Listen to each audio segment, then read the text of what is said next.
Hello, Dr. Sammy Gibson here. And here in springtime, we've been seeing a lot of Parvo.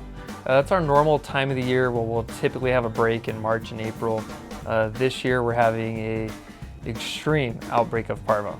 I'm not sure if it's just because more pets are getting out and things with the COVID quarantine restrictions and different things of that nature. But here's some things to look for Parvo patients, kind of the clinical signs. So typically they're younger dogs that have been unvaccinated or have not finished their complete vaccine series. Just because you get one vaccine does not mean you are protected against Parvo and distemper and the other things that are in that vaccine. So typically what we'll see, young puppies, typically they have no vaccines or one, maybe two. Sometimes they were done out of the country or not at a veterinarian. We do tend to see a lot more breaks with those vaccines than we do with at U.S. veterinarian clinics. Some of the clinical signs that you're going to be looking for are they'll get anorexic and they'll get a little bit more lethargic first, typically. And then usually later that day or the following day, depending on how virulent or how much of the virus they got exposed to and how infected they are, then the other clinical signs will kind of progress. Typically, once again, lethargy, anorexia, vomiting, diarrhea. They'll just get real uninterested in food and play.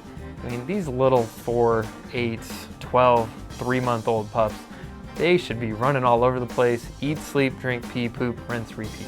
That's what they should be doing. So if that is changing, something is going on. Just because they have diarrhea doesn't mean they have Parvo. We see lots of other diseases and other problems that cause diarrhea that is not Parvo, like Giardia, for example.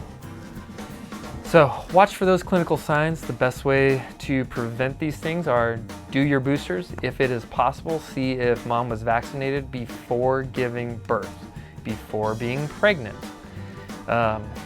If it's your pet, a lot of owners know that. If you're buying them off a corner store somewhere or a breeder, ask them for proof of the paperwork. A lot of them will say yes, and they never did it, or they took them across the border. And we see a lot of failures with that. So try and minimize your risk as much as you can, guys. Stay on top of your puppy series. We'll typically start them at 6 to 8 weeks, and here at Eastwood Animal Clinic, we'll do a series every 3 to 4 weeks, and then we try and make sure we get one booster past 21 weeks of age. So, hope that's helpful for you guys. Once again, just because you get one shot does not mean you are protected. You need to booster your vaccines, which means you got to booster the immune system. And hope you learned some. Hope that's useful. Be safe. Bye, guys.